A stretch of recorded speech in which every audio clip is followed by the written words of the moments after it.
Okay, we're back, and so are you, and it's good to be here.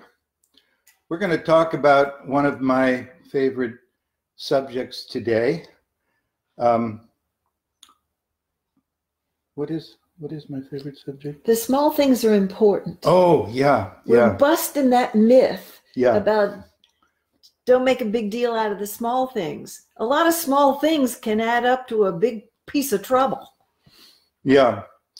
Yeah. Sometimes we like to make people wrong when they bring up things that we really don't want to talk about, or we feel confronted by them for a lapse in something that we have failed to do. Mm-hmm. So we want to bust up the myth that you should not really get too upset about small things. Don't make a mountain out of a molehill.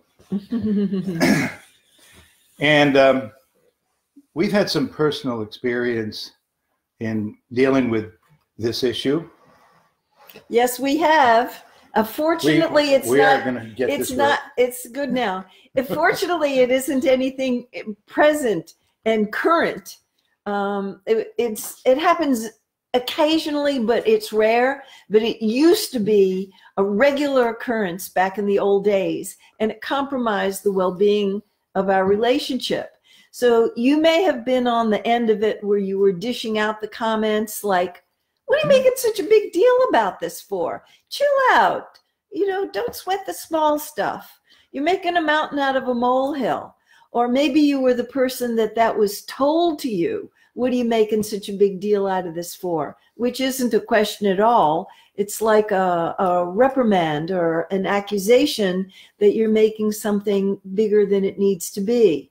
But I'm here to testify that those kind of comments really erode the well-being of the relationship away. And I'm here to admit that I was usually the one who was the cause of the difficulty, because I have had, and I say that in the past tense, a tendency to not take my certain agreements as seriously as I now do.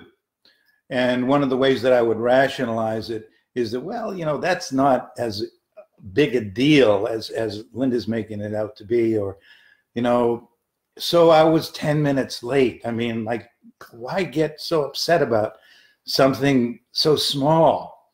And I would make a lot of effort to try to rationalize and excuse my behavior or my failure to fulfill an agreement or a commitment that I had made, in the hopes that I would be able to sell Linda on the idea that I was justified and it's not worth getting so upset about.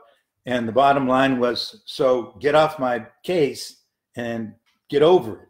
Mm-hmm.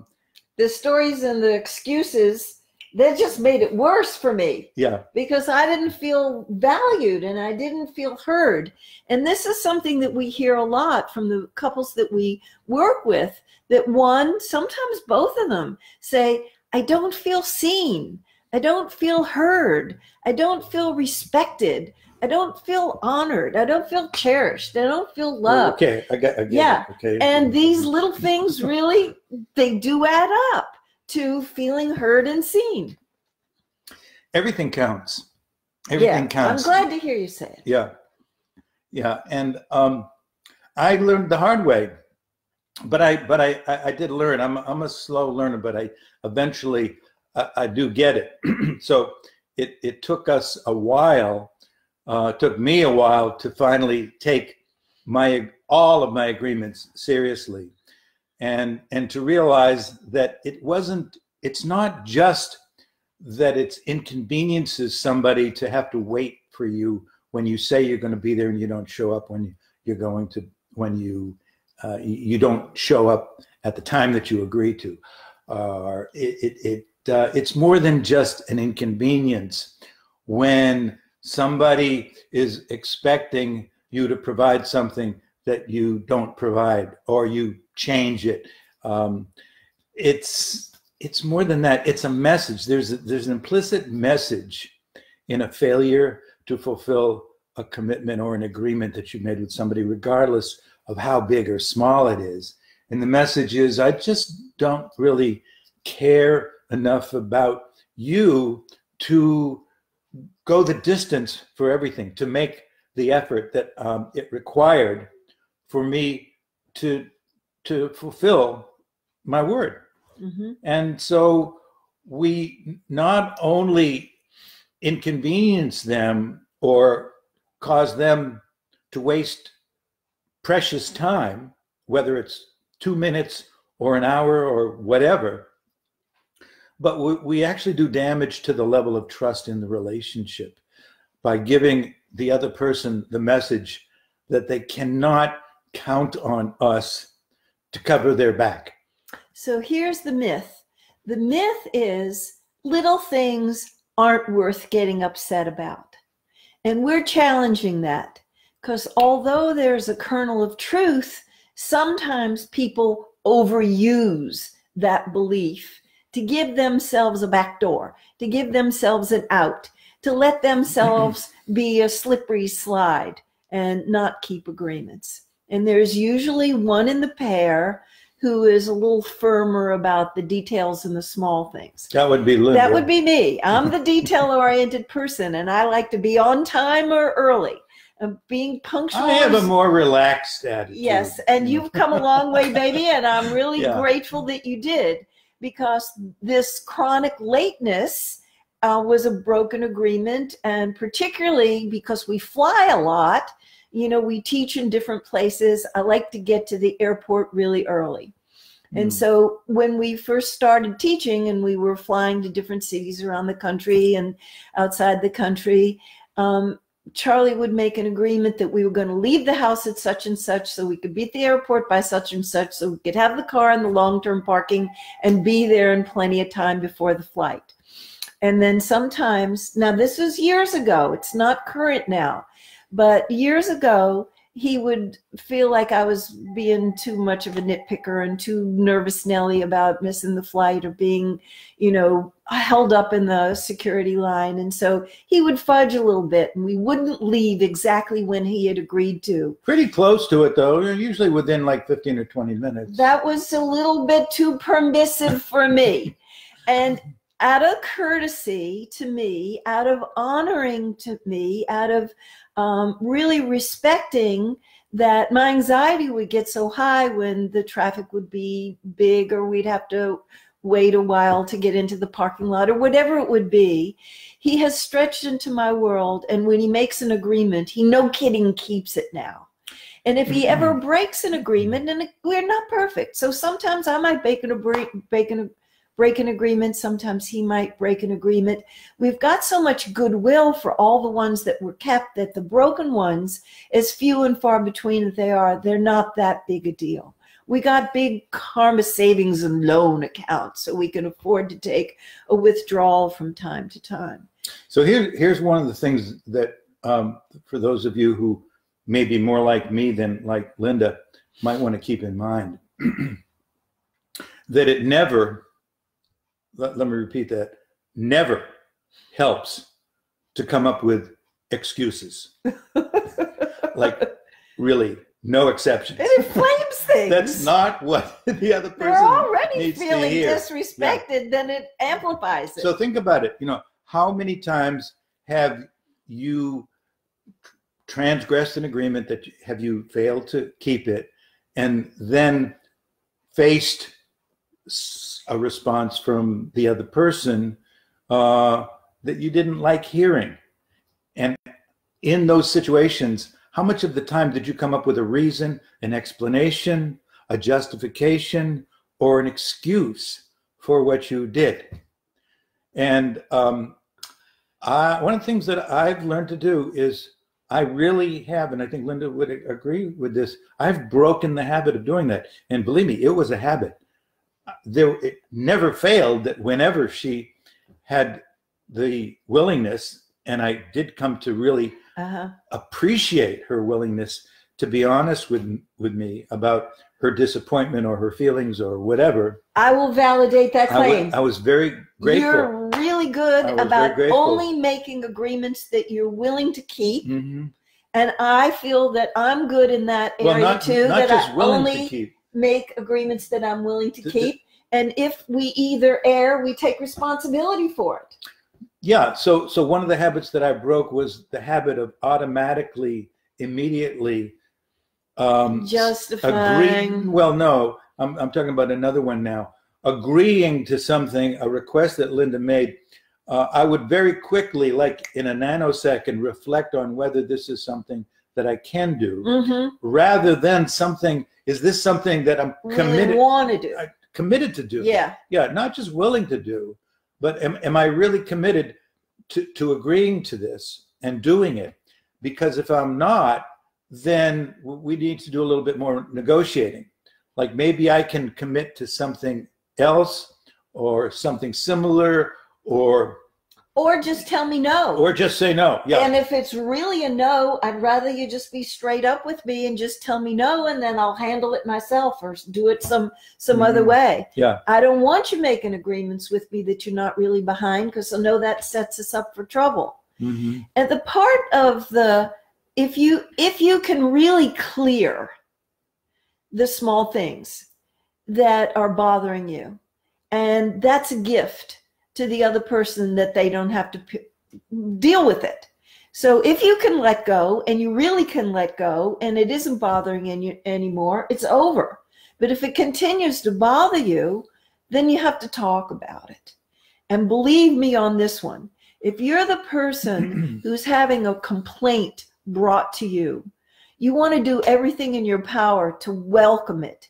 You don't want to be defensive, and you don't want to be making up stories and rationalizations, and you don't want to be making them bad and wrong for having the feelings that they have about it, because that trains the person into withholding their upset from you, which is going to morph into a resentment, and it's going to come out, leak out in other ways, that you'll be emotionally distant, that the sex might go down, it might not be as close as it could be, that it's going to show up in passive aggressive ways, you can be forgetful, it's going to create distance. If you bring something to the person's attention in the form of a complaint, I'm disappointed that this didn't happen, I noticed that we have a broken agreement here, and you don't go over the line to criticism, the chances that they can hear you and meet you and learn something out of that breakdown is much increased. It can be really helpful sometimes. We've used the phrase competing commitments here in some of our previous talks. And very often when we fail to do something that we consciously really want to do, very often what is at play in the back of our minds, we may not be conscious of it, is that there is a competing commitment that we're wanting to honor. It can be very helpful to identify what that competing commitment is, so that it doesn't keep tripping us up, and we can come to terms with it in a way that we can either find other ways to honor that commitment or let it go. Mm-hmm. So just to reveal a little bit about myself, that when I looked at whether or not there might have been a competing commitment that kept this pattern going of me making agreements and then not quite fulfilling them, I did see what it was, and it was kind of embarrassing to recognize it. But I realized that I had to, and I had to tell Linda, and now I'm telling you what it was. And it was that I had another intention, another commitment that I had made to myself that was conflicting with my desire to fulfill Linda's request. And that was that I wasn't ever going to let any woman tell me what to do. And so, of course, if I had said that to Linda, that would have pretty much been the beginning of the end of things, because I know that she wants to feel free, not to tell me what to do, but to tell me what she wants, and for us to be aware of each other's expectations so that we can deal with that. What outwardly. I feel if some of my expectations are disappointed. That's right. That's right. And so I had that one going. And then what I also had going was this idea that a husband, a good husband, makes sure that his wife is always happy. So that provides somewhat of a conflict there. I had two mutually exclusive desires. One was, to make sure that I always was successful in keeping Linda happy. And if she wasn't happy, it was a reflection of some failure on my part. But the other one was that I didn't want anybody, especially a woman, controlling me. Mm-hmm. So I had to kind of fess up about that. And what was really powerful was that when I acknowledged that shadowy part of myself, my behavior seemed to naturally change. I wasn't so much under the grip of that fear of somebody controlling me. I wasn't so much under the need to make sure that I was always successful in keeping her happy. There's something about acknowledging, what is it that they say about the truth setting you free? I think there's some truth to that one. Mm-hmm. And so it might be helpful if you're in a pattern like this to do something more than just getting more committed to being in integrity with your word, although that's certainly a good idea, but to take a look at what, if anything, might be competing with that desire, that intention that you have to really live consciously and live responsibly with integrity. So what we're talking about here, and I'm deeply grateful to you for diving down and seeing what was underneath that was keeping the pattern going. And I got to know you better as you got to know yourself better and see what a freedom-loving guy you are, and that you've got sensitivity about being controlled by anybody, woman or anybody. But I also got to see that you're a high integrity guy, and that when you give your word, you no kidding mean it. And I got to count on that. So my side of it was to invite you to take a look at, this is something that would mean a lot to me. Do you buy into this? Are you in agreement with this? Can we count on this? And that was helpful. And to try to keep those to a minimum, just the basics, and not ask too much of you, so that I was honoring your need for freedom, and that was very important to you. And if I could say, this, and this is really important to me, and we have agreement about them, let's live these agreements. The rest of it's not that important to me. You can do, whatever you choose about that. And I had to be willing to be really honest with myself and with Linda if it truly was something that I did not feel comfortable agreeing to. And it felt like a risk because I sensed, it didn't really come from my experience with her, but I just had a concern that if I said no, that's not something that's going to work for me, that would cause her to be unhappy or upset or angry or whatever. And so it does take a certain willingness to take risks about this level of honesty and integrity that we're talking about in these situations, many of which seem like they're so small, it's really not worth getting upset about it.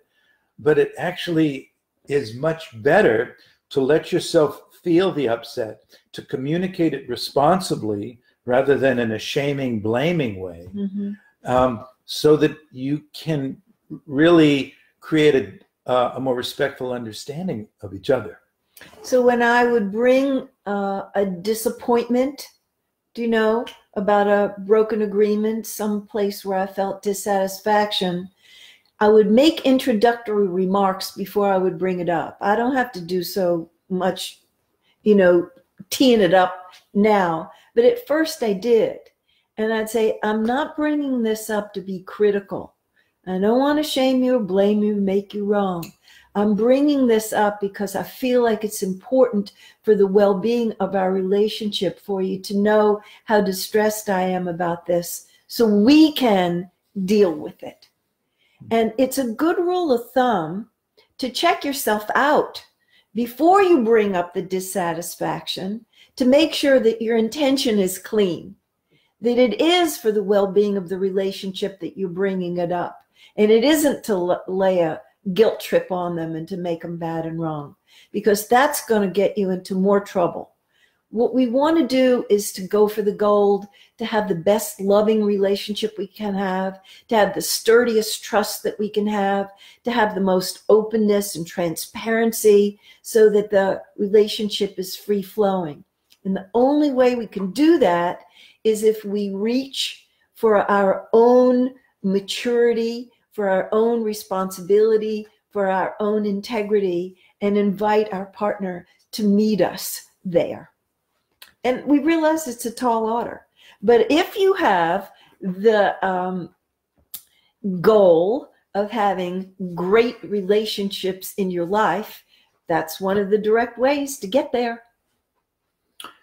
So, speaking of goals, it's always a good idea when you do have the kind of conversations that sometimes are required when there's been a disappointment or a breakdown, large or small, is to have some idea, some goals of what it is that you're hoping to have happen out of the conversation. And like Linda said, to be able not only to be clear about it within yourself, but to express that.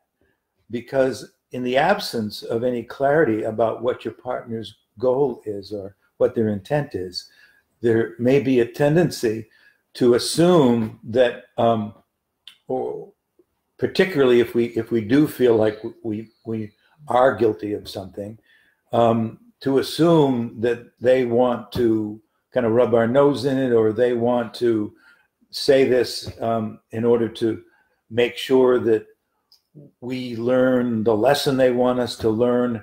And we're naturally going to be on the defensive if we don't trust that their intention and their goal in the conversation is one that's going to be mutually beneficial to each of us and the relationship. So, each one of us, whenever there is something that needs to be addressed, the first thing that we do is we check with the other person to see if this is a good time, if they have a few minutes now to talk about something.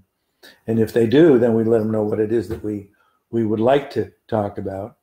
And then we clarify what each one of us then clarifies what our intention is, starting with the person who introduced the idea of having the conversation in the first place. We just, put that right out there to kind of assure the other person that we're not out to get them. We're not out to punish them. We're not out to, do anything to harm them. We're doing this for the sake of the relationship and to enhance each one of our experiences. Mm-hmm. And the research is very clear about this, that the couples who break up, usually they're not breaking up from some big catastrophic thing that happened, some dramatic thing like an affair, misappropriation of funds, or some, really huge thing. It's these small things that accumulate over months and years. So we hope that we have invited you to consider that if you have some of this belief going for you that the small things don't matter, that you start to hold these small things in a higher place of recognition, the prominent place that they really need to be valued in your relationship, because a lot of our life is made up of trivia all day long, little pieces, this and that. You said that you would pick up the cleaning. I promised that I would have dinner ready at such and such a time. You said you would pick the boys up from soccer. I promised that I would, call your mom and tell her that we're coming to visit. these small things, if they're left incomplete, if they're left undone, if they're left broken agreements, if they're left disappointments, they accumulate. And the accumulation of the incompletions can really erode the well-being of the relationship. And if you start to pay attention to these small things and you check in with yourself to see if there's any unfinished business there that needs to be cleared or brought to their attention for discussion, to take the time and make the effort with the spirit of goodwill to handle them all and have a zero tolerance about having messes hanging around. It'll really do you a lot of good in your relationship. So try it and see what happens. Okay. We are going to be gone for the next 2 weeks. We'll be out of the country, but we'll be back in a couple of weeks. But we won't be here for next Thursday or the following Thursday. But we will be back on September the 20th, which is 2 weeks from. Well, wait a minute. Are we going to miss one or two? We're going to miss two. So it won't be September 20th. It'll be the 27th. Yes. We'll be back. So that's 3 weeks from today. And please tell your friends about this video. You may have people in your life that would benefit from it. And if you have friends that don't play on Facebook, they're all on YouTube now, so they can see them that way. So the topic of our next talk is going to be change your mind, change your life. Mm-hmm. It's that simple. Why didn't somebody tell me? Okay. So you can go to our website, bloomwork.com, and you can receive our monthly newsletter and get a copy of our free ebook, Going for the Gold, Tools, Practices, and Wisdom for Creating Exemplary Relationships. And we have that'll keep you busy for a while. We have a new domain name, Breakthroughs for Couples. So you can also get to our website with that. See you then.